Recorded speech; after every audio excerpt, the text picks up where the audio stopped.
Então eu já vou começar aqui com a minha amiga Daniele, que me parece que já trouxe aqui uma questão. E eu vou ler aqui o que a Daniele escreveu.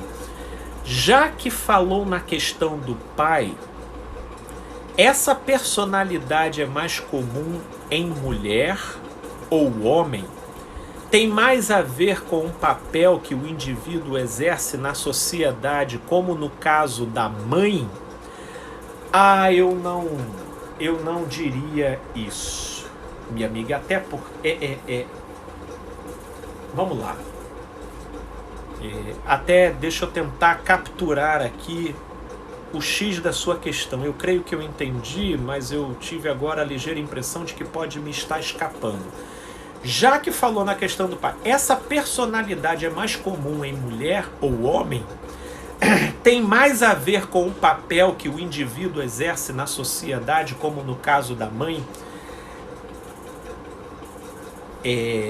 Na verdade, eu não diria que tem mais a ver com o papel que o indivíduo exerce na sociedade. Eu diria que o papel que o indivíduo exerce na sociedade se faz o dispositivo desvelador daquilo que descortina os conteúdos que o sujeito carrega dentro de si. Seja por distorções que nele foram criados pela via de traumas, seja por aquilo que ele passou a alimentar dentro dele, em função de predisposições herdadas, ok? O papel que o indivíduo exerce numa sociedade, ela vai pinçar aquele sujeito por um dado ângulo, onde naquele ângulo, seja por ele não ter uma elaboração suficiente de si,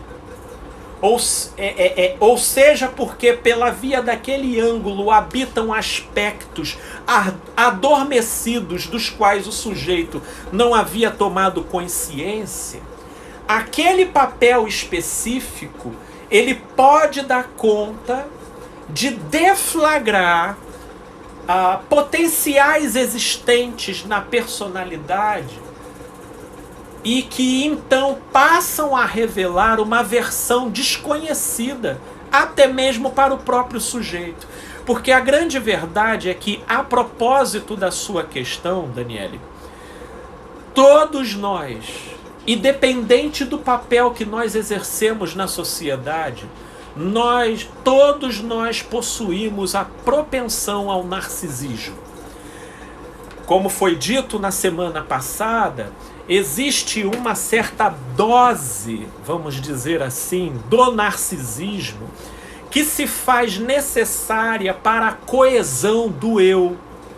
Levando em consideração que o narcisismo, pelo mito de Narciso, que se apaixona por si e morre afogado, mas uma medida dessa conexão do eu comigo mesmo, na sua versão saudável, é aquilo que a gente chama de amor próprio.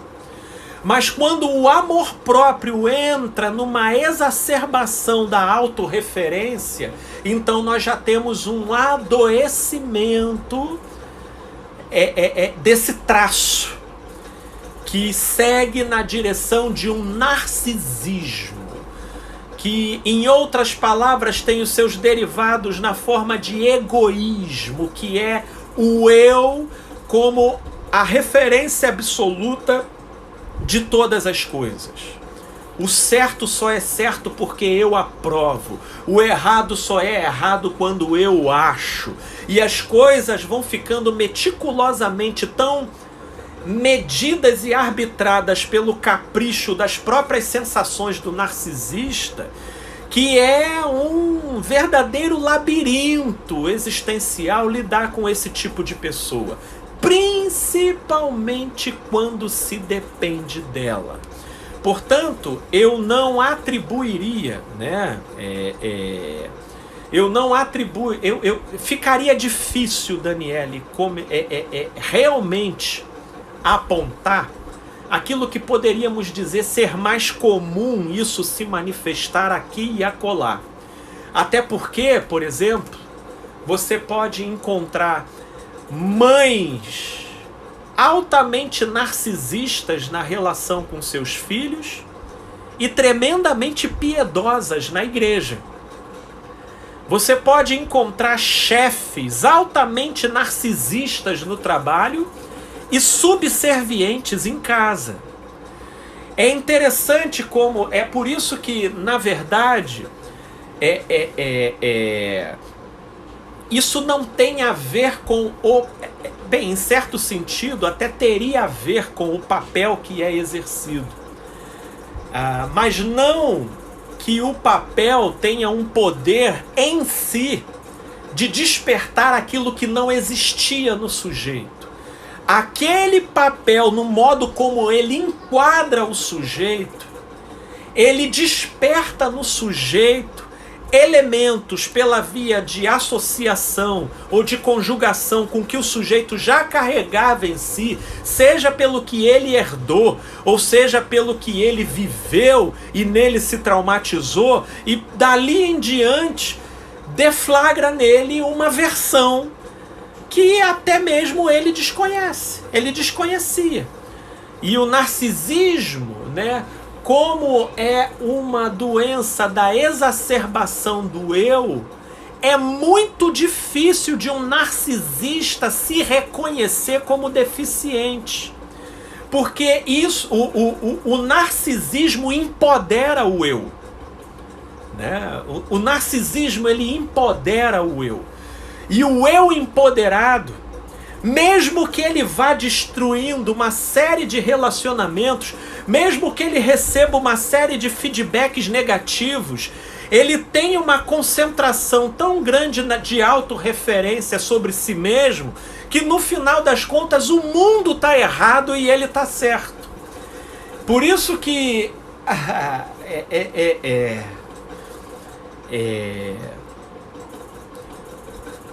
realmente, para o narcisista chegar ao momento de reconhecimento acerca da sua falibilidade, é quase equivalente ao camelo passar pelo fundo de uma agulha. Só não é impossível para quem possui espiritualidade, mas em termos fenomenológicos é muito complicado. Portanto, minha amiga, eu creio sim que o papel que o sujeito desempenha na sociedade, ele vai ativar ou descortinar ou disparar processos cujo resultado final pode desembocar num narcisismo, tanto o materno quanto o paterno. Por exemplo, na questão do pai, aquele pai, ele podia ser positivamente considerado um sujeito trabalhador, ambicioso, que corre atrás, que sabe o que quer. Ou seja, dentro de todo esse panorama considerado positivo do ponto de vista laboral, do mercado de trabalho. Agora, quando depois nasce o filho dele e ele sistematicamente se esquiva e até some, é aí então que a gente percebe a ausência de uma empatia, a ausência de uma conexão, a ausência de uma sensibilidade. E pior, quando se tenta chamar um sujeito como esse para responsabilidade, ele ainda trabalha na direção de prejudicar aquele núcleo familiar, não tem como você não constatar aí um narcisismo. Ou seja, uma defesa prioritária do eu em detrimento das implicações imediatas daquilo que eu mesmo causei, mas eu não quero arcar. Eu não quero arcar com esse ônus, eu só quis o bônus e saí fora. Ora, o que seria isso senão uma manifestação narcísica e que só ganhou delineamento a partir do momento que o sujeito passa a desempenhar um dado papel na sociedade. E é ali que você percebe a presença de um potencial que estava se passando desapercebido em função, até então, da sua rede de interações, cujas características estavam estabelecidas de maneira harmônica, mas quando então se deflagra aquele papel, aquele outro papel da paternidade, como implicação de uma coisa que ele mesmo fez, ou seja, porque ele transou com uma mulher, então é ali que ele sistematicamente vai se utilizando de todo o esforço instrumental possível para se desvencilhar, nem que seja necessário ter que agredir e prejudicar aquele núcleo familiar. Isso é um movimento narcisista, né, na direção de priorizar as próprias referências em detrimento do outro.